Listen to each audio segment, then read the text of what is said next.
দেশে চলমান বন্যা পরিস্থিতি নিয়ে সচিবালয়ে সাংবাদিকদের ব্রিফ করছেন দুর্যোগ ব্যবস্থাপনা ও ত্রাণ মন্ত্রণালয়ের অতিরিক্ত সচিব KM আলী রেজা।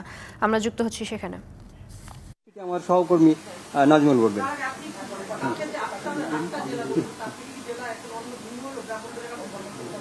গ্রাউন্ড রেটে ভিন্ন হয়েছে। লক্ষ্মীপুরটা আমরা বাদ দিচ্ছি, কারণ লক্ষ্মীপুরে ক্ষয়ক্ষতির কোনো বিবরণ আমরা এখনো পাইনি। হয়তো ডাউন স্ট্রিমে আছে, সেটা হয়তো আক্রান্ত হচ্ছে আপনার বললাম 29,04,963 জন, প্রায় 30 লাখের মতো। জি, আর আজকে যে সমস্ত জায়গায় আমরা শুনছি যে লক্ষ্মীপুরে পানি বাড়ছে কিংবা সিলেটে পানি বাড়ছে, সেটা হয়তো কালকে ব্রিফিং আমরা আপডেট দিতে পারবো। তো ত্রাণ বিতরণের বিষয়ে যে আপডেট আমাদের কাছে আছে সেটি আমার সহকর্মী বলবেন। আচ্ছা, ধন্যবাদ। আমি এটা নিয়ে নিচ্ছি।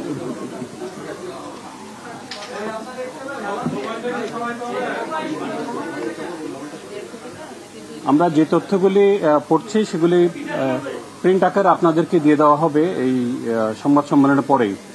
বন্যা আক্রান্ত জেলাসমূহে জেলা প্রশাসককে বৈষম্য বিরোধী ছাত্র আন্দোলনের সমন্বয়ক, সেনাবাহিনী, নৌবাহিনী, মেডিকেল টিম, অন্যান্য স্বেচ্ছাসেবকদের সাথে সমন্বয় করে কাজ করার জন্য প্রয়োজনীয় নির্দেশনা দেওয়া হয়েছে এবং তারা সবাই কাজ করছেন।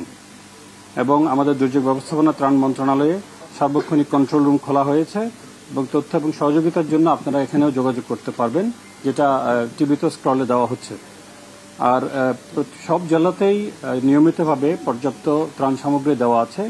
এর বাইরে চট্টগ্রাম, কুমিল্লা, ফেনী, নোয়াখালী, সিলেট, মৌলভীবাজার, হবিগঞ্জ এবং ব্রাহ্মণবাড়িয়া জেলায় আরও কিছু বিশেষ বরাদ্দ দেওয়া হয়েছে এবং আরও বরাদ্দ দেওয়ার কার্যক্রম চলমান রয়েছে। এ পর্যন্ত আমি কি ফিগারটা পড়ব? চট্টগ্রামে ক্যাশ টাকা দেওয়া হয়েছে 15 লাখ টাকা, কুমিল্লায় 25 লাখ, ফেনীতে 42 লাখ, নোয়াখালীতে 25 লাখ, সিলেটে 25 লাখ, মৌলভীবাজার 10 লাখ, হবিগঞ্জ 25 লাখ এবং ব্রাহ্মণবাড়িয়াতে 15 লাখ টাকা দেওয়া হয়েছে। এবং আমরা জেলা প্রশাসকদের রিপোর্টের প্রেক্ষিতে আমরা আরও বেশি বরাদ্দ প্রক্রিয়া শুরু হয়ে গেছে ইতিমধ্যে।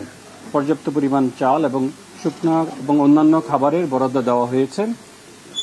এর বাইরে রেড ক্রিসেন্ট থেকে আমাদেরকে জানানো হয়েছে তাদের টিম ফেনীতে কাজ করছে এবং অন্যান্য জেলাতেও তাদের রেড ক্রিসেন্টের টিম মোবিলাইজ হয়েছে। আর আপনাদেরকে যেটা বলেছি, সেনাবাহিনী, নৌবাহিনী, কোস্টগার্ড, বিজিবি সহ সকল টিম সমন্বিতভাবে জেলাগুলোতে কাজ করছে। এই হচ্ছে আমাদের আপডেট। আর আমরা ছকটা আপনাদেরকে এই মিটিং শেষে আমরা দিয়ে দিতে পারবো।